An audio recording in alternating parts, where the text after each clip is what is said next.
So this is Dan of Vagabond Awake. I have the good fortune today of speaking with Walt, who's lived in two of my favorite cities in Mexico, Guanajuato and Oaxaca, and he's lived there for several years in each. And so he can help me understand, between the two of them, which he thinks is better, because I think they're both such marvelous cities, and also will help the subscribers and people watching the channel decide which are the best two, or at least hear your reasoning for it. So Walt, Sure. what are the two cities that you'd like to describe today, and how long did you live in each, and that kind of thing? Okay. Well, Dan, the two cities I'd like to describe are Guanajuato and Oaxaca, and those cities, I've lived in each city for multiple years. My relationship with Oaxaca has been about 30 years. That's when I met my wife. She's from Oaxaca. And being a resident in Oaxaca was about 3.5 years.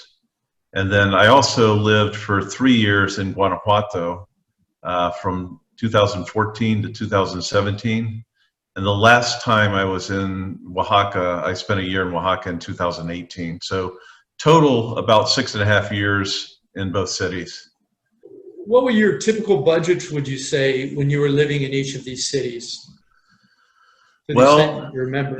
When I was single and I was sharing an apartment with some students back in 1988 in Oaxaca, my food and lodging was $150 a month, which left me $50 for additional expenses. But I was quite thin back then. I didn't have a whole lot of money, but that was my first experience. Most recently, I said I lived in Guanajuato and Oaxaca from 2014 to 2018, and I went back with my family. We were four: myself, my wife, my two kids, and I didn't really keep track of the budget. I was telecommuting for a software company, but I would say generally that it was less than half what I pay on a monthly basis living in the United States.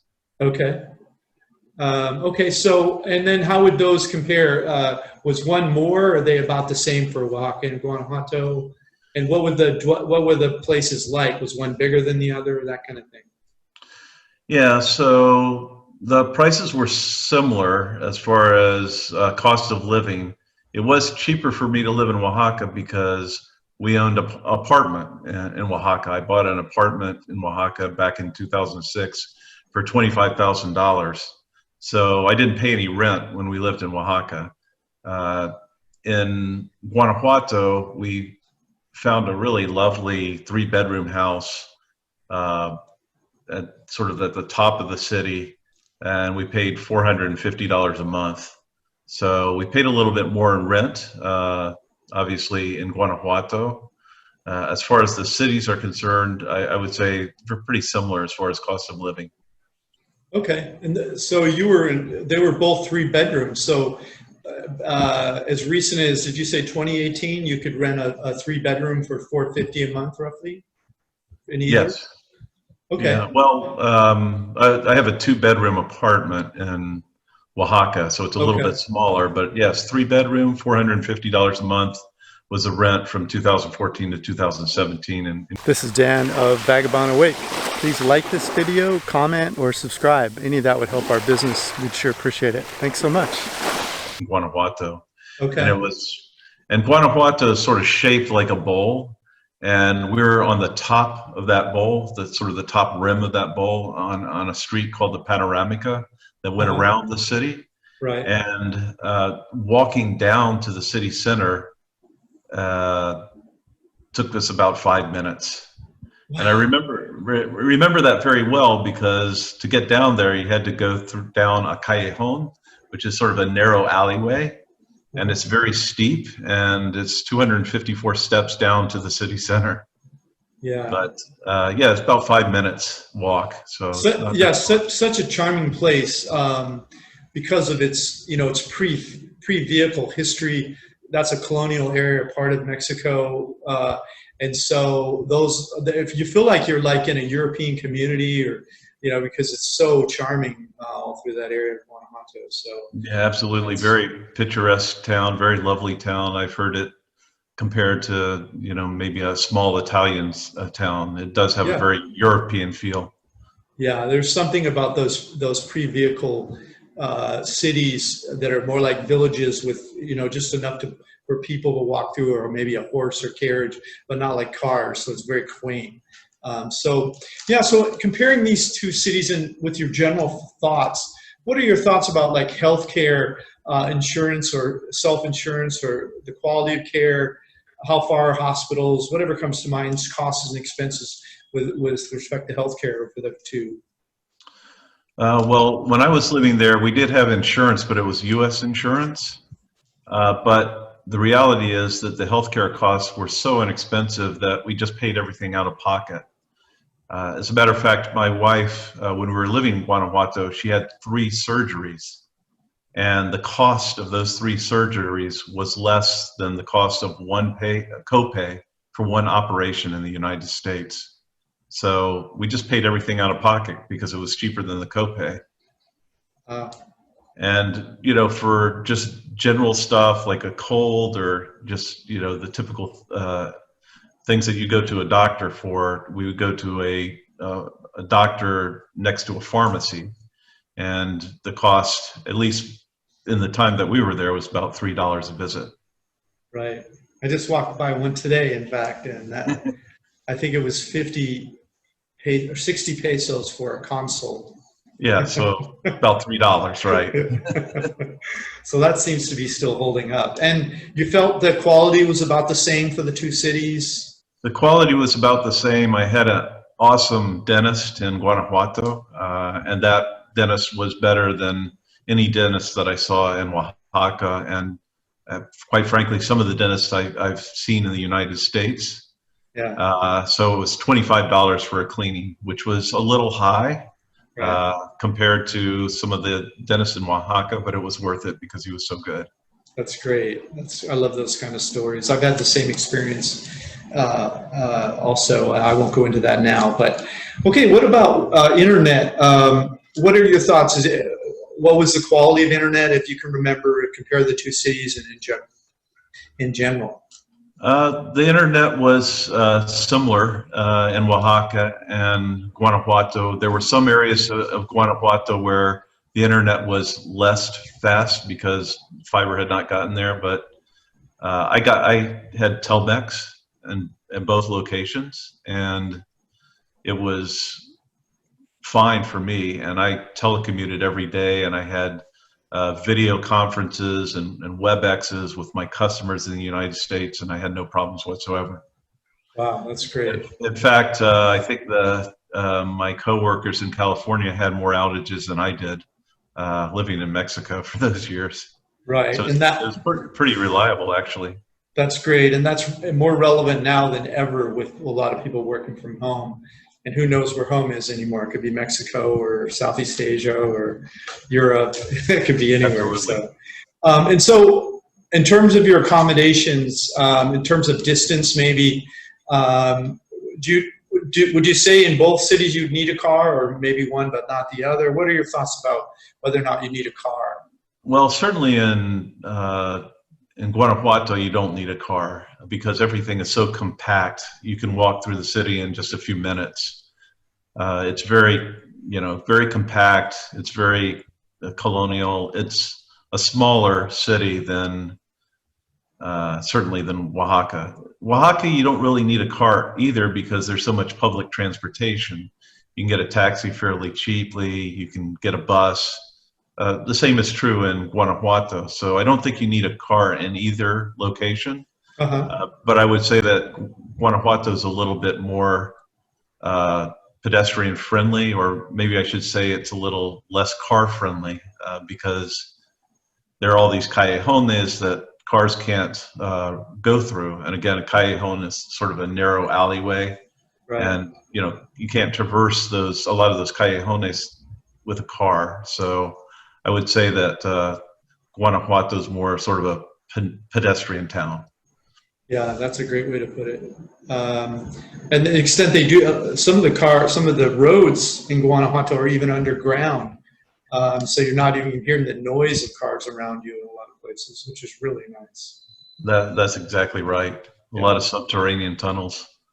So what are your thoughts about, what about your thoughts about food, eating out, food carts, restaurants, availability of international food choices? Which would you say wins that race if one does?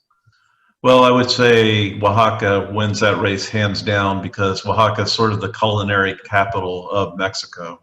There's just such a variety of different types of food, national food in Oaxaca, and spices and chilies and things like that. So I think Oaxaca is more of a culinary capital than Guanajuato is. But Guanajuato's not bad either. I mean, they've got some nice international restaurants. They have a nice Japanese restaurant, Mixta Campanero, and they have a French pastry shop near the Teatro Principal. It's called La Vie en Rose. It's really nice French pastries. So you're not going to starve in either location, but I would say that Oaxaca's a larger city, so there's more variety. Yeah. We also fell in love with that Lebanese food place in Guanajuato. I'm not going to remember what street it's on, but really good Lebanese food. So yeah, absolutely, it's a great food town too. But I think you nailed that. I think you nailed that one. Oaxaca has to take a win for that. What about safety, Walt? Did you feel more safe in one city? Was that really an issue? What about police corruption or that sort of thing? What did you run into? Well, I didn't really experience police corruption in either city, but I will say that my only experience with police corruption has been in Mexico City, and that has been driving a foreign plated car, which I've made the mistake of doing several times in Mexico City and ended up with the same experience. So I've traveled and driven all over Mexico, and just all over Mexico for the last 30 years. But my experience has been that it's better not to drive a car in Mexico City. You know, if you're going to visit Mexico City, I'd take a bus, I'd take a plane, and then take public transportation in Mexico City. But specific to Guanajuato and Oaxaca, I'll start with Guanajuato. Had a van there that got broken into. They stole 2 tennis rackets. The oldest tennis racket was the most valuable one, and they left that one, so it wasn't that big a deal. But we did have our van broken into, and we had our house broken into as well. I think they were watching the house, and when we left the house, they broke into the house and they stole a computer. So in hindsight, if I were to purchase a house or an apartment in Guanajuato, I'd make sure that it was more secure, and I'd probably have a surveillance camera both outside and inside the house. Okay. As far as Oaxaca, the only experience with crime I had was I was in my mid-20s, and I was on a bus, and I was accommodating some luggage on the top rack of the bus. Somebody came by and they picked my pocket, and they went outside the back of the bus before the bus left. But, you know, I was broke, and they probably got away with 50 cents or $1, so I wouldn't really consider that a crime. Right. And that was in your back pocket? Yes, in my back pocket, which was also probably not a good idea. Yeah. We learn by experience, don't we? Yes.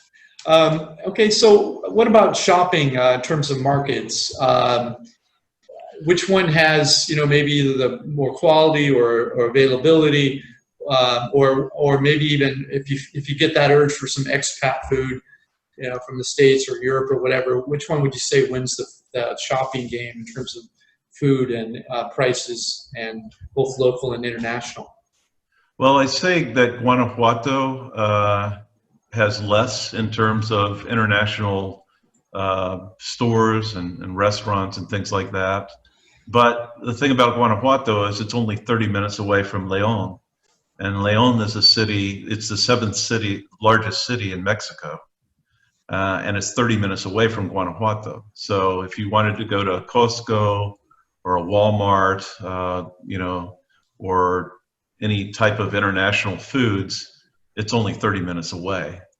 But as far as, you know, having that right at your fingertips, Oaxaca has more in terms of international foods and also international stores.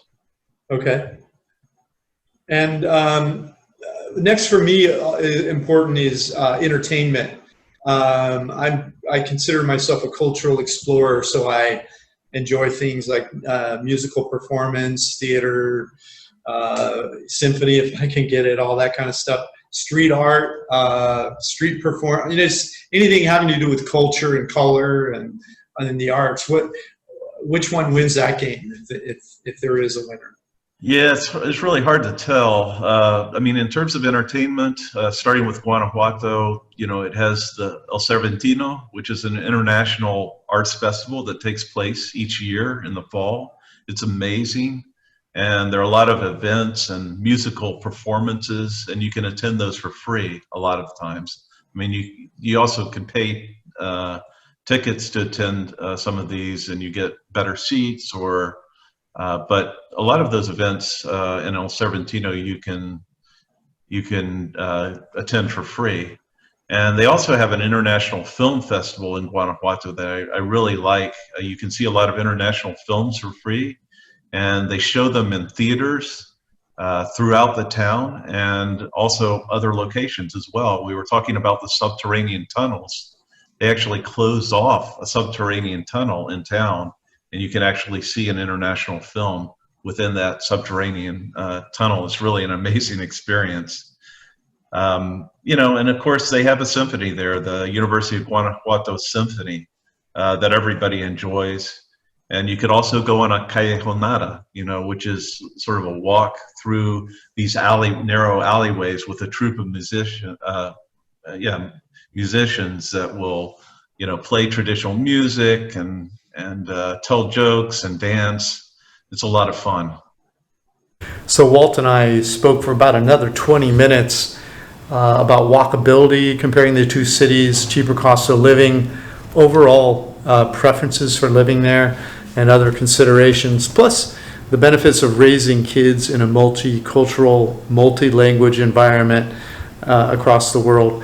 And then finally, it's a final discussion of which of my two favorite cities in Mexico Walt would prefer is in part 2 of this video. If you want to hear part 2, just comment down in the notes below, subscribe, and if I get enough comments, I'll go ahead and post part 2. Thanks for watching. Thanks for watching our video. Click the link in the notes below this video to get a copy of this content. Plus, grab a free copy of my ebook, How I Fired My Boss and Traveled the World for 13 Years. While you're there, check out our catalog of retired cheap reports all over the world and our hobby income course that we just released. Thanks so much.